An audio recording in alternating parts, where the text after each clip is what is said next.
This is what the sky looked like over Tel Aviv for the more than 4 million people who live in that metro area as Israel's Iron Dome system raced to stop Iranian missiles and drones that you see here. This is what they heard.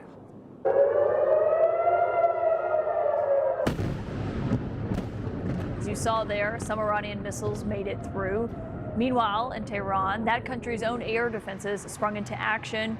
And this video that we see from Iran's semi-official news agency of what they say is their active air defense system following another round of Israeli strikes there. State media reports that several explosions have been heard in parts of the Iranian capital. An American official tells CNN that the United States is playing an active role in helping Israel intercept Iranian missiles. As for President Trump, he praised Israel's strikes overnight on Iran and took to Truth Social twice before Iran retaliated this afternoon, I should note, where he urged Iran to make a nuclear deal, in his words, quote, before there is nothing left.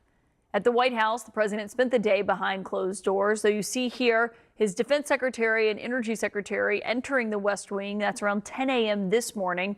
Then Secretary Hegseth and the Joint Chiefs Chairman, retired Lieutenant General Dan Kane, were seen leaving the campus not until closer to 7 p.m. this evening. Here's what the day looked like behind the scenes from our reporting. It's been an incredibly busy day here at the White House after President Trump started by convening his top national security aides inside the Situation Room to discuss Israel's strike on Iran overnight. He's been on the phone virtually nonstop and also having a ton of meetings with aides. I actually saw his envoy to the Middle East, Steve Witkoff, darting from one West Wing meeting to another earlier today. Witkoff, of course, had been at the center of those talks between the United States and Iran, trying to get a nuclear deal. Now he was in meetings inside the West Wing as, of course, there are questions on whether or not those talks that were supposed to happen with Iran are still going to happen on Sunday. And also as that comes as Iran has been responding to Israel and striking cities like Tel Aviv.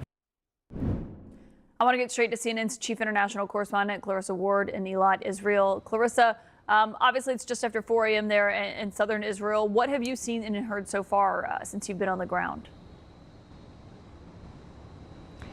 Well, Caitlin, we can actually hear a drone overhead at the moment as we were crossing the border from Egypt because, of course, the airspace over Israel is closed. The airspace over Jordan is closed. We had to fly to Sharm el-Sheikh in Egypt and drive in. And as we were driving towards the border, you could see the night sky lighting up as those Iranian missiles were presumably being intercepted by the Iron Dome. We could also hear a lot of fighter jets in the skies. Most recently, I would say about half an hour ago, a little quieter now, except for that drone. But certainly the expectation here and across the region is that things are not going to stay quieter. Things are very much on a course to continue to escalate. A lot of concern and anxiety about what that escalation might look like. We heard from the Iranians this evening essentially promising that they would retaliate against the regional bases of any force that supports or defends Israel. That is very much a not veiled threat against U.S. bases across the region. Obviously, we had seen the U.S. pull personnel from various embassies. But even here, Caitlin, in Israel, and I should say we've only been here a couple of hours, but when you talk to people, there's a sense that it's a little different this time.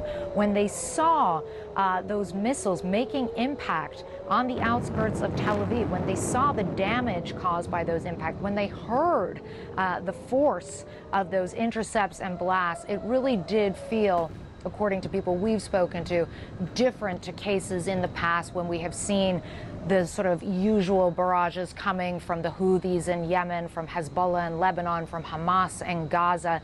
And so there is now a very kind of clear-eyed expectation that this is going to escalate further, that there isn't an obvious exit ramp for either party in this conflict, and certainly anxiety around what tomorrow will bring and what the next few days will bring, Caitlin. I think that's a good point, Clarissa, because some people might be watching all of this and say, well, of course, it's Israel, it's Iran, you know, it's kinetic in the Middle East. But there is a question, even among officials in Washington that I was talking to today, about whether or not this is different and what that difference signifies and what it means. It's absolutely different, Caitlin. I mean, we were here all last summer when there was a number of back and forths between Israel and Iran. That was already a significant escalation.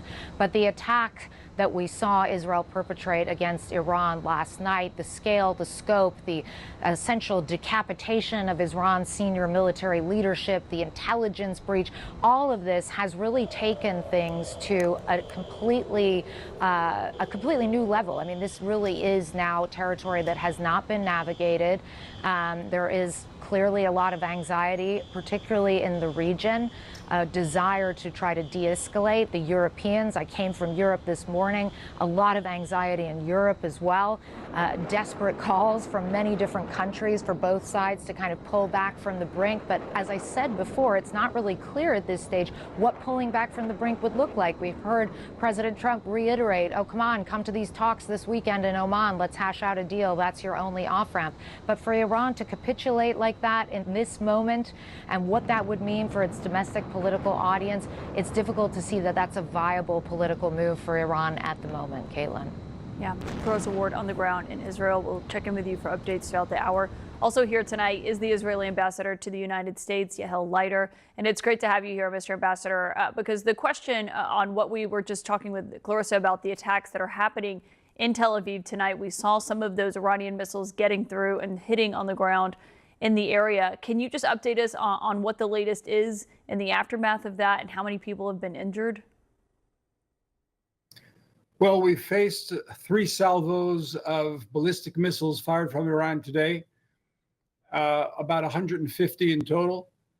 And some 40 people have been injured. 1 woman was killed.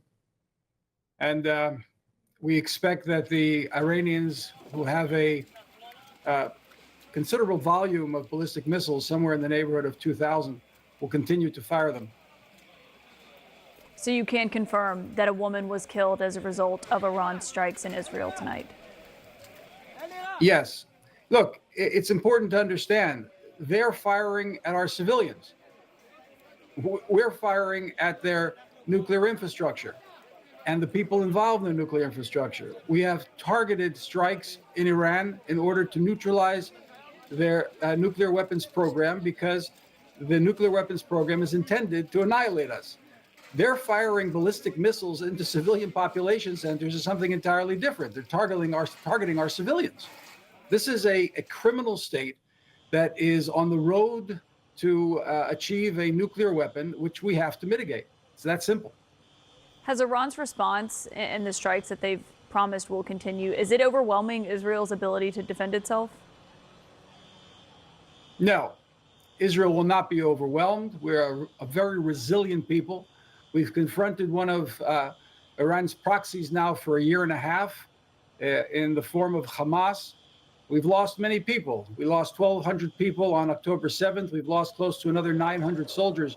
By American standards, that would be about 65,000 people in a year and a half. But we're a resilient people. We are united in this cause. We have learned the lesson of history. When maniacs say that they're going to kill you, you have to believe them. Just 80 years ago, there was a little man with a mustache running around Europe saying he was going to annihilate the Jewish people, and nobody believed him. Everybody sat on their hands, and we lost 1/3 of our people, and the war was thrust into a Second World War, which cost 65 million lives. Well, the bearded guy in Tehran is very similar to the little guy with the mustache. When he says he's going to destroy us, that's what he intends to do, and we don't intend to allow him to do that. Does Israel consider itself to be at war with Iran tonight? Israel is in war not with the people of Iran. The people of Iran themselves suffer terribly under this lunatic regime, these mullahs that are really a death cult that celebrate death. So we're in a war against a regime that is intent on achieving nuclear power. And look, we're not the only ones who have told the mullahs that they can't have a nuclear bomb. The President of the United States has been very clear. From the moment that he entered office, President Trump has said the Iranians cannot have a nuclear weapon. You can't be any clearer than that.